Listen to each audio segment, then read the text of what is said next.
जिस शिवलिंग की पूजा से रावण को मिली सोने की लंका,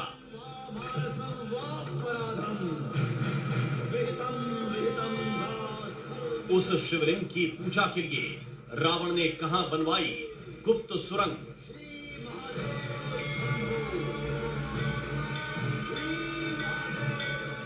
स्वर्ण वरदान वाला रावण का शिवलिंग।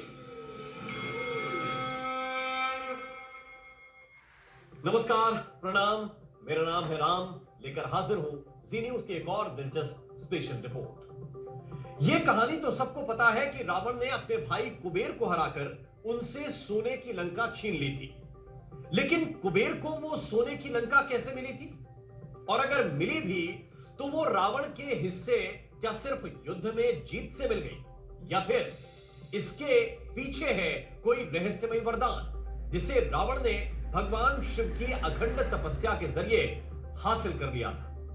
आज की स्पेशल रिपोर्ट में देखिए रावण को सोने की लंका मिलने के पीछे ऐसे सबूत जो आपने पहले कभी नहीं देखे और सुने होंगे।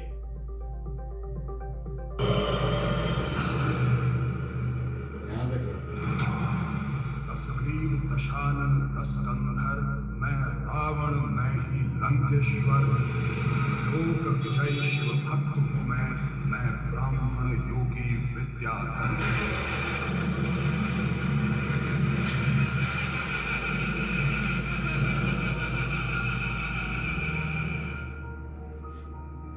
जिस स्वर्ण नगरी में रावण का अहंकार उसकी आखिरी सांस तक अट्टहासों में गूंजता रहा,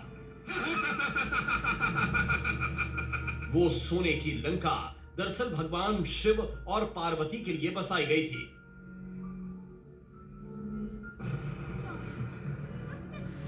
पौराणिक ग्रंथों में वर्णित कथाओं के मुताबिक ये इच्छा देवी पार्वती की थी कि बाकी देवताओं की तरह उनके पति शिव भी महलों में रहें।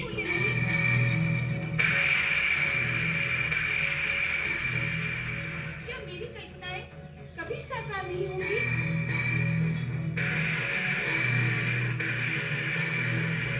क्या मेरी आकांक्षाएं प्रारंभ से ही उद्देश्य विहीन हैं? हालांकि शिवजी ने ये कहते हुए इनकार कर दिया कि वो तो ठहरे योगी, हम जैसे भभूतधारी वो कहां महलों में रह पाएंगे। क्यों हमें प्राप्त करने के लिए कठोर तपस्या की थी। लेकिन पार्वती नहीं मानी। उन्होंने विश्वकर्मा जी से अपनी इच्छा बताई। पार्वती की इच्छा पूरी करने के लिए ही विश्वकर्मा ने सोने की ऐसी नगरी बसाई कि जिसे देखकर तीनों लोक के वासी मोहित हो गए।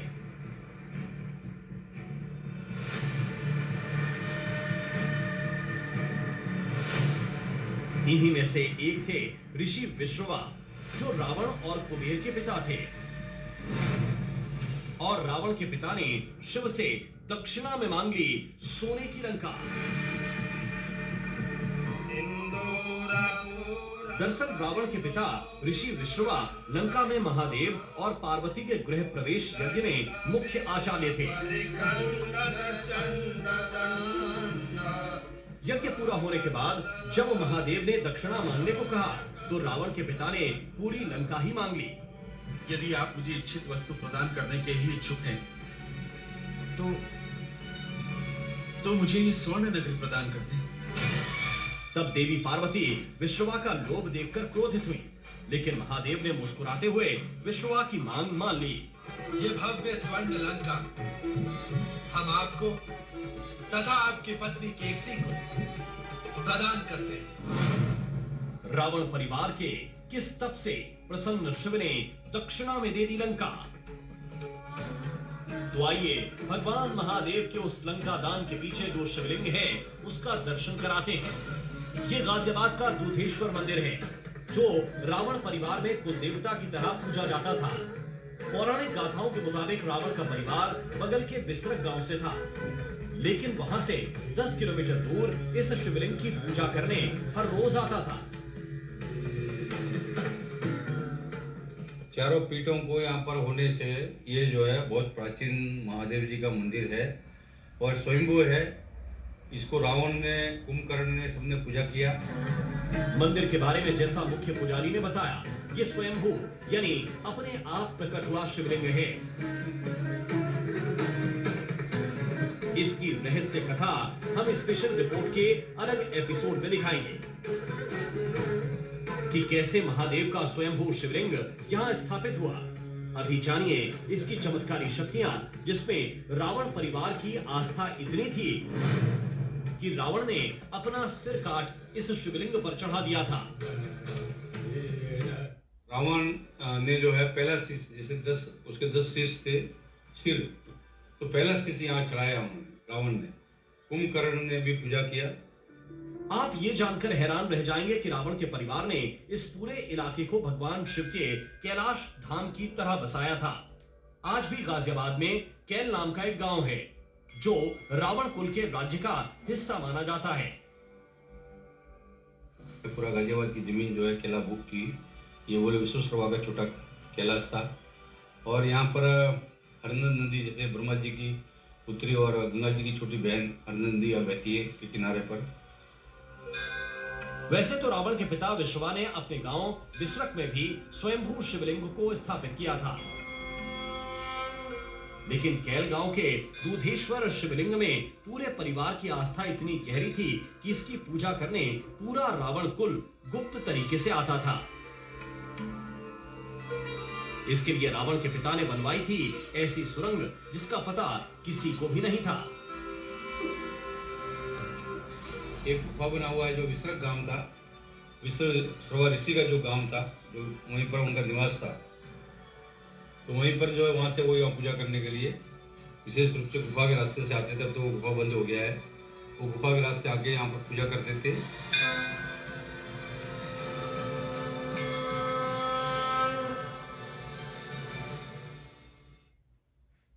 और गौतम बुद्ध नगर जिले के जिस विसरक गांव में जिस शिवलिंग को रावण कुल का स्थापित बताया जाता है, वहां पूरे देश और दुनिया के कई देशों से लोग दर्शन करने के लिए आते हैं। इस मंदिर में भी स्वयंभू शिवलिंग है जिसे लाखों साल पुराना बताया जाता है। इसके अलावा बड़ा रहस्य है मंदिर से जाने वाली एक सुरंग का। कहते हैं कि इसी सुरंग से रावण और उसका परिवार एक दूसरे शिवलिंग की गुप्त आराधना के लिए जाया करता था। ओम नमो हिरण्यवाहवे हिरण्यवर्णाय हिरण्यरूपाय हिरण्यपतये अंबिकापतये उमापतये। रावण के शिव मंदिर का रहस्य नंबर 1, स्वयंभू शिवलिंग।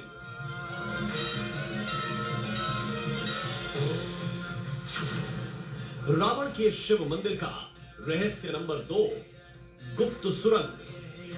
पतये अंबिकापतये उमापतये पशुपतये। रावण के इस शिव मंदिर में जो भी आता है वो ये सुरंग जरूर देखता है और ये जानना चाहता है कि ये सुरंग कब की है, क्या ये अब भी खुली है। इस गुप्त सुरंग का यही रहस्य हमारे संवाददाता ने भी समझने की कोशिश की। दरवाजा जहां बंद है वो एक सुरंग का रास्ता है, जहां से रावण और उनके पिता विश्वेश्वरवा यहाँ से पूजा करने के लिए जाते थे। हालांकि यहाँ आप देख सकते हैं सीढ़ियां बनी हुई हैं और ये जो रास्ता है अब बंद कर दिया गया है। काफी लाखों वर्ष पुराने समय पे जो रावण और उनके पिता थे वो इस रास्ते का इस्तेमाल किया करते थे और गाजियाबाद दूधेश्वरनाथ मंदिर में पूजा करने के लिए जाया करते थे। रावण जिस दूधेश्वर मंदिर जाने के लिए इस सुरंग का इस्तेमाल किया करता था वो यहाँ से करीब 10 किलोमीटर दूर है। दूधेश्वर मंदिर भी त्रेता युग का बताया जाता है। इस मंदिर पर अपनी स्पेशल रिपोर्ट आपको अगली कड़ी में दिखाएंगे। उससे पहले ये समझिए कि रावण इस मंदिर में आने के लिए इस सुरंग का इस्तेमाल क्यों करता था। दूधेश्वर महादेव के लिए जो रास्ता जाता है, ये हमारे पास सुरंग है। ये सुरंग के रास्ते से जाया करते थे क्योंकि ऊपर खूंखार भयंकर जंगल था। तो उस समय कोई उनके पास कोई ऐसी सिक्योरिटी वगैरह तो नहीं थी ना, जंगली जानवर भी थे, हिंसक पशु वगैरह थे, तो इसके लिए वो सुरंग के रास्ते से सीधे निकल जाया करते थे। शिव पूजा के लिए पिता और दादा के बाद रावण के साथ पत्नी मंदोदरी भी इसी सुरंग के जरिए जाया करती थी। इस सुरंग का एक रास्ता मंदोदरी के गांव मंडेरगढ़ को भी जाता है। त्रेता युग में मेरठ मंडेरगढ़ राज्य था। पुजारी रामदास बताते हैं कि मंदोदरी बगल के राज्य मंडेरगढ़ की राजकुमारी थी, जिसे आज मेरठ के नाम से जाना जाता है। और इसी के साथ इस खास पेशकश में अभी के लिए बस इतना ही। नमस्कार।